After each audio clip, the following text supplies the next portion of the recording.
Hey, this is Brad with 4D Tech. Today we're on a 2020 and newer style Ford Transit. We're going to show you how easy it is to pop in one of our 4-inch to 8-inch conversions for vehicles that do not have sync. This can be identified by the lack of the 911 assist icon in the upper right hand corner of the screen. You can also send us your VIN and we'd be happy to double check for you. Let's get started. We'll start by removing this little cover that'll expose the 3 screws holding the screen in. Using a plastic dash removal tool, you kind of just need to find an edge to get underneath, pry up, and then kind of use your fingers and the tool to kind of work the cover off gently. We'll set that aside. Then you'll see it'll expose these 3 7mm bolts that hold the screen in.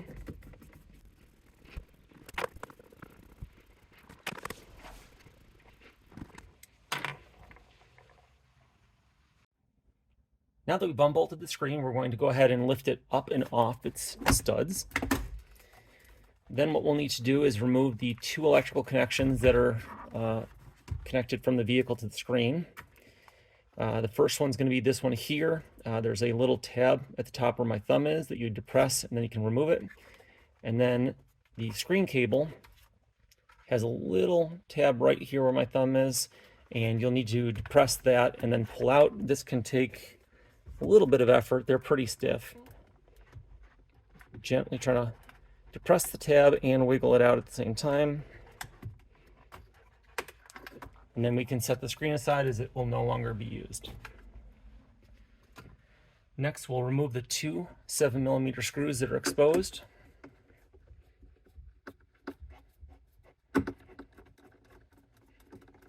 We will set those aside. Now that we've removed these 2 screws, we can go ahead and reach in and pull on this panel to release it from its pop clips.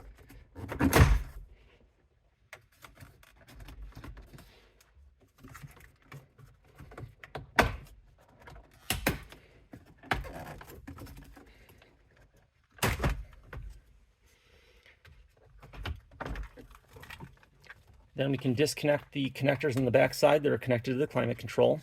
There's one on the back side of this one here that we'll depress with our index finger. Pull out. Same with this one here. Little tab in the center, depress. And the last one is going to be the set of controls here and here. Same idea. In the center, there's a little tab that we will depress with our thumb. And right here. We can set that aside. This will be reused later. Now we can go ahead and remove the dash substructure here by removing these 4 7mm screws.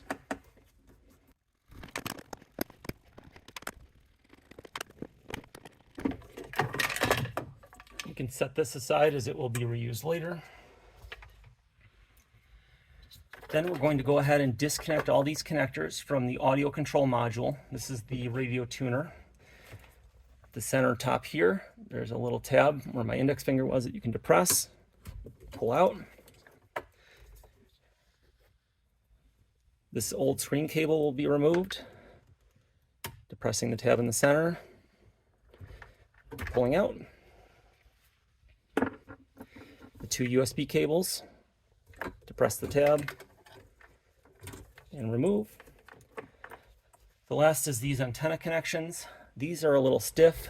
Again, you need to fully depress the little tab at the top center and pull out by hand. Now we can go ahead and remove the 2 7mm screws that are holding the ACM in.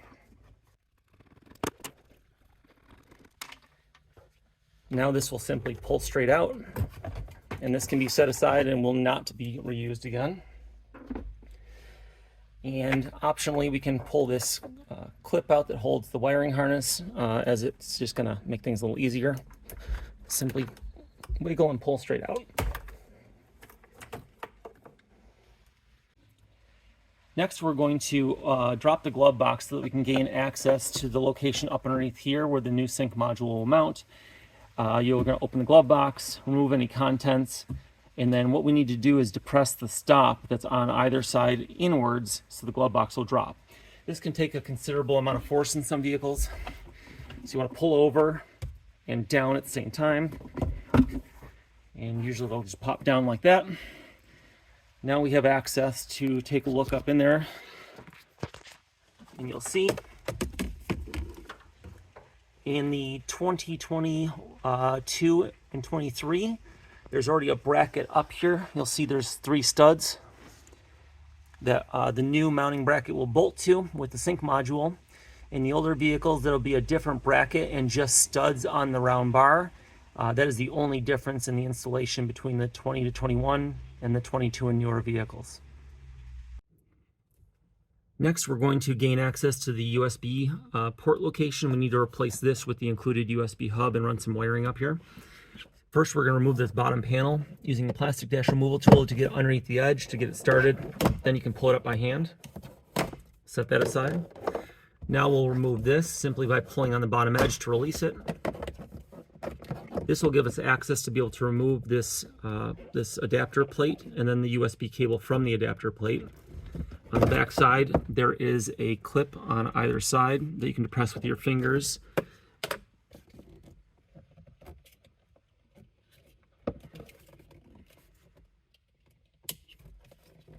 That'll come out. Now we'll remove the USB cable from this. There's a tab at the very top here, and there's one on the underside.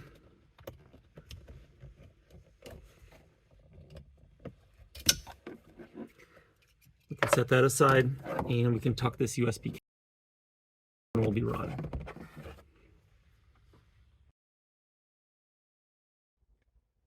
First thing we'll do is start running the large main harness that's included as part of the kit. We will take the end that plugs into the sync module with the large 54-pin cam lock connector, and we will push this down through this hole, down towards the glove box.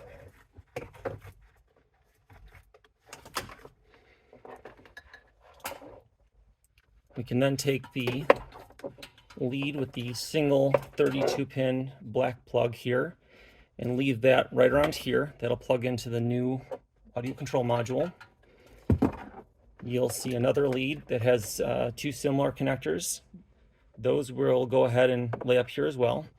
The female end will actually join right up with this connector here that we pulled out of the audio control module.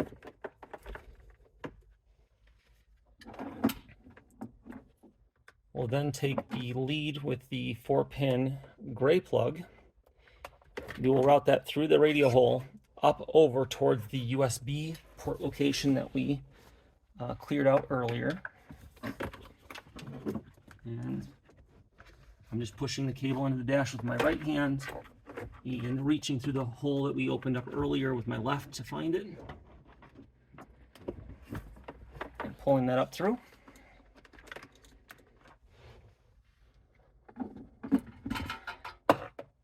Last, we have this connector right here, this T connector, and we are going to push that down through this hole here, down towards the driver's footwell, and we will plug that into the gateway module a little later.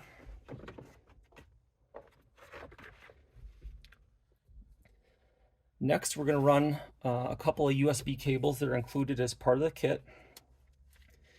There's one cable with 2 black ends and one with a black and a gray. And what we'll do is we will run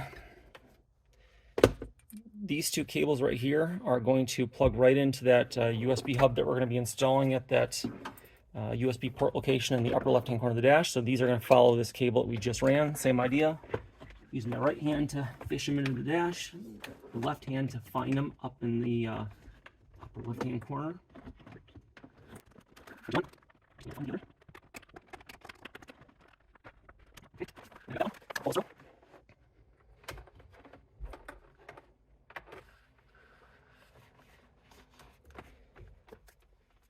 So this end is going to plug into our sync module, so that needs to run down towards the glove box.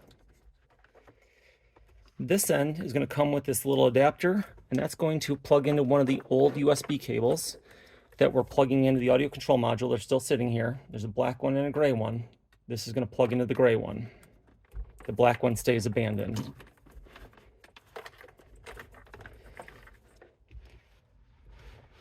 Now that the basic wiring is run, the first thing we're going to do is we are going to put in the new audio control module that we include as part of the kit. Simply slide that into the opening, and we will replace the two 7mm screws that we removed earlier.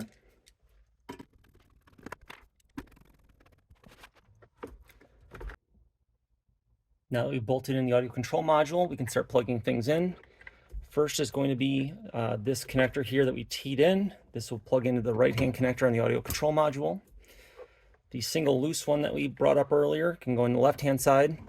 These are keyed so they can't be plugged in wrong, and likely in the production unit, this left-hand one will be gray rather than black. And then we have these two antenna connections down here, one black, one green. The black one's going to plug right into the audio control module here. The left one is going to plug into the included extension. And we will push this down towards the glove box opening.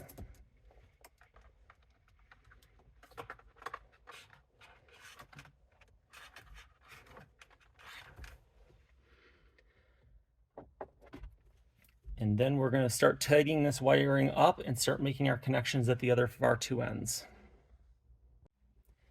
Now that we've taken a moment just to tidy up the wiring a little bit, we'll go ahead and reinstall this dash substructure by placing that there and reinstalling the four 7mm screws that were used to hold it originally.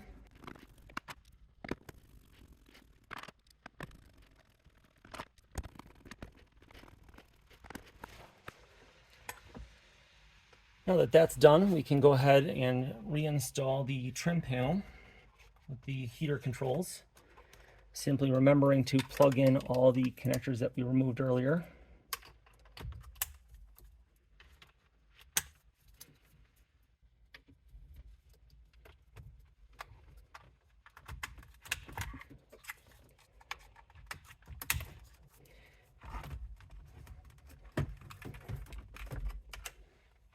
One of the last cables we need to run is the included screen cable, pushing the blue end down towards the glove box, leaving the mustard colored or yellow end up in the screen opening.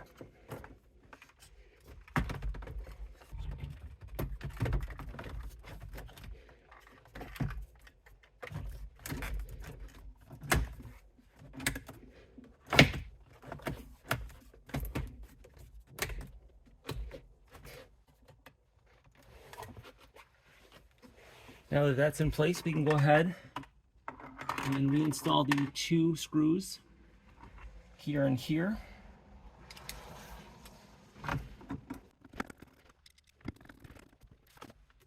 Now we can take the new 8-inch screen assembly. It'll come preloaded with the new controls. We're going to plug in both the screen cable and the little 4-pin connector that plugs in the controls here below.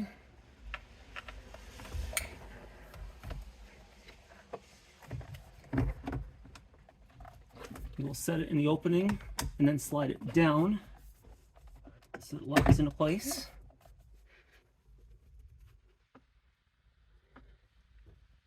Then we will go ahead and reinstall the three 7mm screws behind the screen.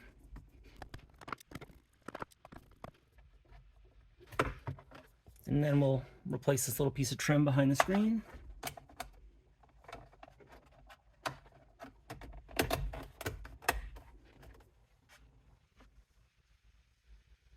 Now that these cables are all fished up here, we should have three, two USB, one gray, one black, and the 4-pin power connector. We're going to simply put these all through the hole in this panel, plug them into the included USB-C hub. Again, these are all keyed so you can't plug them in wrong. There's the two USB. There's the power connector. We're going to go ahead and slip this through the panel with the USB symbol above the port. Snap that into place. Go ahead and tuck any excess wiring down into the dash. And then we're going to go ahead and clip this panel back in where it was before. Then we can go ahead and put this lower trim piece back in as well. That portion is complete.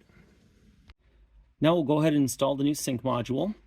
you should end up with the main 54-pin cam lock connector that plugs in the sync module, our screen cable, our GPS extension, and our USB cable going up to the hub. So we'll go ahead and we will release this cam lock connector in the open position. We will plug it in, push it in until that cam lock moves at least 45 degrees on its own, then use it to draw it in the rest of the way and click it in place. We can then connect the USB cable, then the screen cable,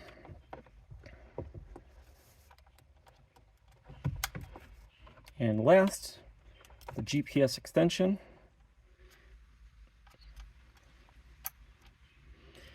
This is the orientation that the bracket will go up in, so we're going to go ahead and tuck this end in first. Tuck our wiring up. We're going to go ahead and get this all bolted in. Now that we've got the bracket slipped in there and up on the studs, we're going to go ahead and install the included 3 10mm bolts. Excuse my hand. Let's get these started by hand.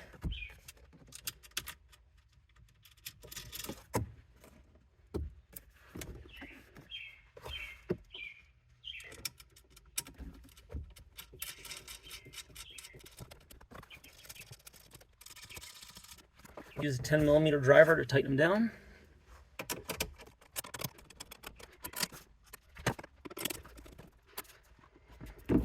Then we can go ahead and close up the glove box. Let's give it a good push. That section's complete. Next, we need to run the cable that we dropped down in the dash over to the gateway module here. This panel needs to be removed. All I have to do is simply just grab it and give it a good tug. There's a clip in each corner. We'll set that aside. And here's the cable we dropped down. We're just going to fish it over here to behind the gateway module. On the back side of this module, there is a wiring harness right in the center.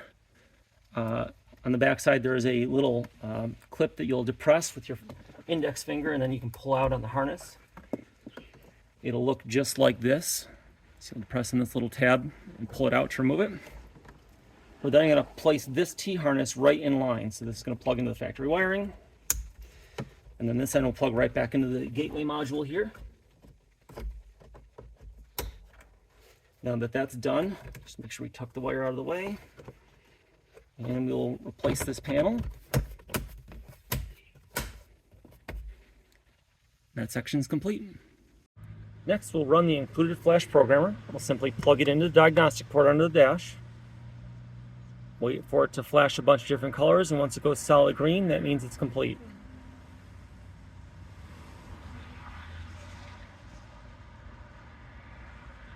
Now that it's green, we can pull it out, and we're all done. Now that the install is complete, let's turn the ignition on for the first time.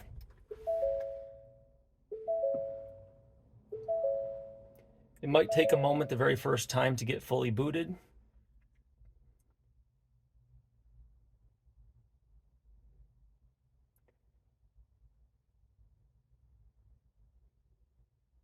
As you can see, this vehicle, we opted to upgrade it with the built-in navigation. That's an option that you can select as part of the checkout process. Now you see how easy it is to upgrade the Transit from the 4-inch screen to the 8-inch screen using the kit from 4D Tech. I'm Brad, thanks for checking out our video.